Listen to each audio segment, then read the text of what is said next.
Hello everyone. Now let's see question number 2 of chapter 3 financial statement of a company that's belong to part 2 of NCERT accounting. First of all, let's understand the question. On 1st April 2017, Jumbo Limited issued 10,012% debentures of ₹100 each at a discount of 20% redeemable after 5 years.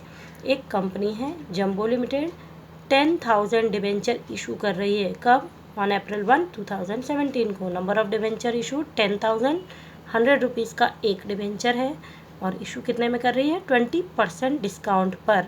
मतलब company ₹100 का debenture ₹80 पर issue कर रही है और redeemable है after 5 year. It means 5 साल के बाद उसका पेमेंट भी करना है। The company decided to write off discount on issue of such debentures over the lifetime of the debentures.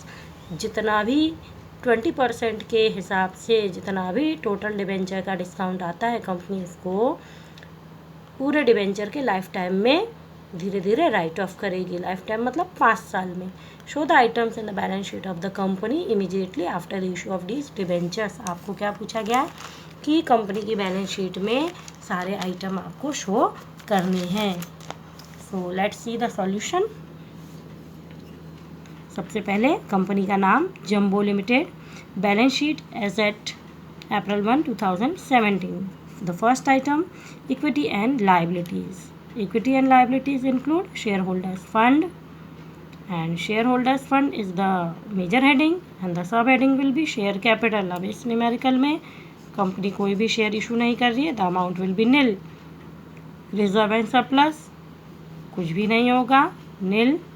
Non current liabilities, non current liabilities include long term borrowings. Long term borrowing का मतलब होता है जो लंबे समय के लिए बोरो किया गया, जैसे डिबेंचर्स। तो यहाँ पर कंपनी 10,000 डिबेंचर्स इशू कर रही है, ₹100 का एक, तो total 10 lakh rupees. The third heading, current liabilities. Current liabilities include other current liabilities that is nil. Short term provisions again nil. तो हम liability side का टोटल करते हैं ₹10 lakh. Let's come to the asset side.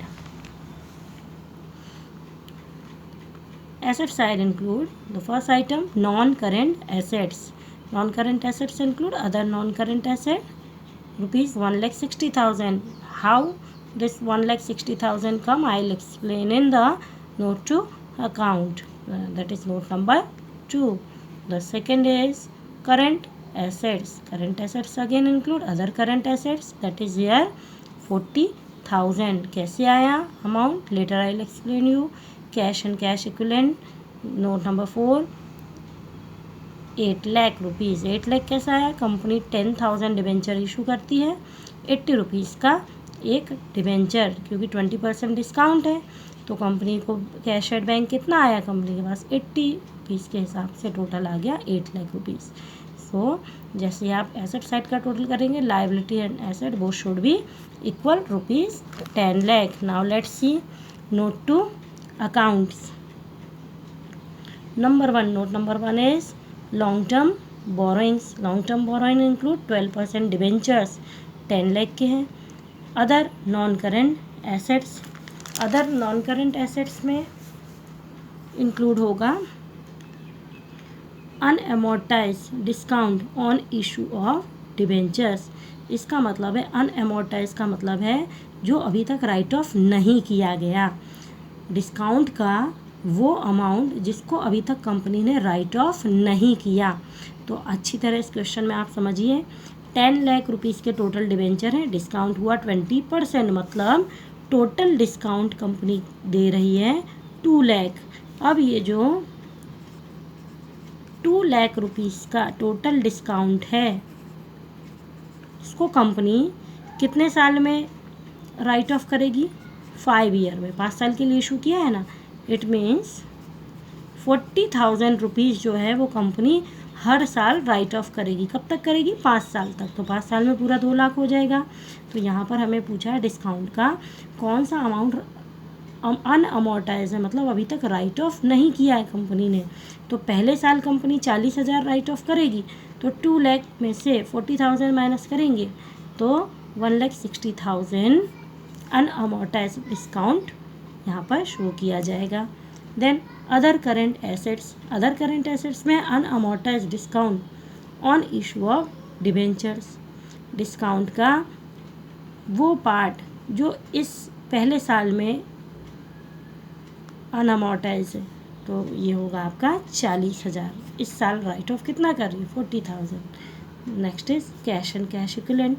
Cash and cash equivalent include cash at bank. Company ने जब debenture issue किए तो company को 8 लाख रुपीज़ रिसीव हुआ, that is cash and bank. So here question number 2 is over.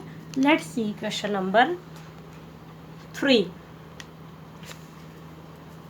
See carefully what are the items given. From the following information, prepare the balance sheet of Geetanjali Limited as per the revised schedule 6. Inventories 14 lakh, equity share capital 20 lakh, plant and machinery 10 lakh, preference share capital 12 lakh, debenture redemption reserve 6 lakh, outstanding expenses 3 lakh, proposed dividend 5 lakh, land and building 20 lakh, current investment 8 lakh, cash and cash equivalent 10 lakh, short term loan from Zaveri Limited, a subsidiary company of Twilight Limited. इस company की जो subsidiary company है उससे इन्होंने loan लिया short term के लिए, कितना? 4 lakh rupees. Public deposit rupees 12 lakh. तो यहाँ पर आपको अगेन ये सारी आइटम जो हैं इनको बाइफरकेट करना है, कौन सी फिक्स्ड एसेट्स है, कौन सी टेंजिबल है, कौन सी इनटेंजिबल है, कौन सी करंट लायबिलिटी है, कौन सी नॉन करंट लायबिलिटी है, और एज पर that bifurcation you have to prepare the balance sheet of the Geetanjali Limited. So let's we prepare it. Number 1, we will write the heading Geetanjali Limited balance sheet as at year is not given, so you have to do dash dash dash, column particulars, note number, amount। 3 column बनाने। First column में particulars में पहला item equity and liabilities. Now equity and liabilities include share holders fund. Share holder fund में क्या दिया हुआ है? Numerical में क्लियर दिया हुआ है। शेयर कैपिटल कितनी है? Share capital 32 lakh. अब ये शेयर कैपिटल 32 लाख कैसे आई? आप वापस अपने क्वेश्चन में देखेंगे तो 2 तरह की शेयर कैपिटल यहाँ दी हुई है आपको। एक तो इक्विटी शेयर कैपिटल दिया है 20 lakh plus preference share capital is given 12 lakh, तो 20 प्लस 12 lakh is equal to 32 lakh. The second is reserve and surplus rupees 6 lakh, note number 2। तो रिजर्व एंड सरप्लस में 6 लाख कैसे आया? डिबेंचर रिडम्पशन रिजर्व है कंपनी के पास, तो ये डिबेंचर रिडम्पशन रिजर्व का अमाउंट हम यहाँ पर शो करेंगे। The second heading is non current liabilities. Non current liability का मतलब होता है फिक्स लायबिलिटीज़। तो जो लॉन्ग टर्म बोरोइंग है they will include in it. तो long term borrowing is given in the numerical. क्या है लॉन्ग टर्म बोरोइंग? कंपनी कोई डिबेंचर इशू कर रही है, लॉन्ग टर्म बोरोइंग में क्या क्या आएगा? कंपनी ने किसी आउटसाइडर से अगर कुछ लोन लिया है, किसी को डिबेंचर इशू किए हैं, वो सारी चीज़ें नोट नंबर 3 में। So I will explain this item in the note number 3। Then current liabilities. Current liabilities include other current liabilities, note number 4। 3 lakh other current liabilities 3 lakh, that is outstanding expenses. Short term borrowing, short term के लिए company क्या ले रही है? Zaveri limited से 4 लाख रुपए का loan. Then short term provision 5 lakh rupees. Short term provision मतलब ऐसा प्रोविज़न जो कंपनी 1 साल के लिए ही बनाती है, तो वो शॉर्ट टर्म प्रोविज़न कहलाता है। 5 लाख रुपीज़ है, नोट नंबर 6 नाम देंगे। इन सारे आइटम की explanation we will see in the note to account. Now the second part of the balance sheet of the company is asset side. So non current asset सबसे पहले आता है non current asset. Non current assets का मतलब fixed asset. तो इसमें part A part B. Part A fixed assets. अब यहाँ क्वेश्चन में देखिए फिक्स्ड एसेट्स को भी हम दो पार्ट में कन्वर्ट कर सकते हैं, tangible asset, intangible asset. Intangible asset is not given here in the question. Tangible assets, note number 7, total I tangible asset 30 lakh. Tangible assets में क्या क्या आता है, again I will explain it. Note to account, the B part is non current investment, तो यहाँ पर कोई amount नहीं है नॉन करेंट इन्वेस्टमेंट की। The second part of the asset side is current asset. Current asset include inventories 14 lakh. Inventories में क्या क्या इंक्लूड होगा, नोट टू अकाउंट में इसकी एक्सप्लेनेशन आपको करना पड़ेगी। Then current investment, current investment है 8 लाख रुपए के। Next is cash and cash equivalent 10 lakh. ये सारी आइटम्स आपको दी हुई है अलग से। Cash and cash equivalent is given 10 lakh, current investment is given 8 lakh, inventory is also given 14 lakh, clearly यहाँ पर मेंशन है। तो आपने एसेट साइड की टोटल की, लाइबिलिटी साइड की टोटल की, दोनों की टोटल इक्वल हुई 62 lakh। Now come to note to account. So here number 1, note number 1 is share capital.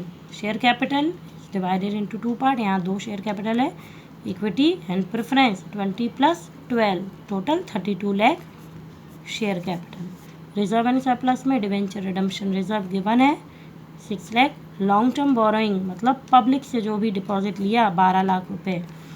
Other current liabilities इसमें आता है outstanding expenses 3 lakh. Short term borrowings, short term के लिए कंपनी बोरो कर रही है, किससे, लोन ले रही है ज़वेरी लिमिटेड से 4 लाख का। Short term provisions, short term provision मतलब प्रपोज डिविडेंड। प्रपोज डिविडेंड क्या होता है, एक साल में कंपनी जो डिविडेंड प्रपोज करती है उसको साल के एंड में पे करती है। जैसे लास्ट ईयर का जो प्रपोज डिविडेंड था वो इस साल कंपनी पेड करेगी, तो ये हर साल के लिए होता है, ईयरली होता है, इसलिए शॉर्ट टर्म प्रोविजन में जाएगा 5 लाख। टेंजिबल एसेट में land and building, plant and machinery 20 lakh + 10 lakh, total आ गया 30 lakh. So here question number 3 is over. Let's see question number 4.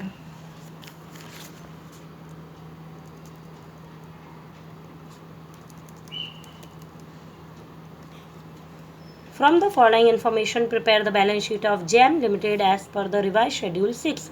ये भी हमने जो प्रीवियस क्वेश्चन किया उसी के जैसा है सेम, केवल आपको सारे आइटम यहाँ पर समझ लेना है और उनको बाइफरकेट करना है। इन्वेंटरीज अलग से दिया हुआ है, equity share capital 16 lakh, plant and machinery, tangible fixed assets हैं 8 lakh, preference share capital 6 lakh, general reserve short reserve में इंक्लूड होगा 6 lakh, bills payable, short term liability 1,50,000, provision for taxation 2,50,000, land and building 16 lakh, non current investment 10 lakh, cash at bank 5 lakh, creditors liability हुई 2 lakh, 12% debentures 12 lakh.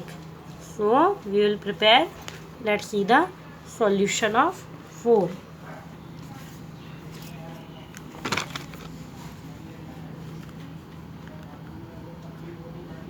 In the books of GEM Limited, balance sheet as at March 31 dash dash dash.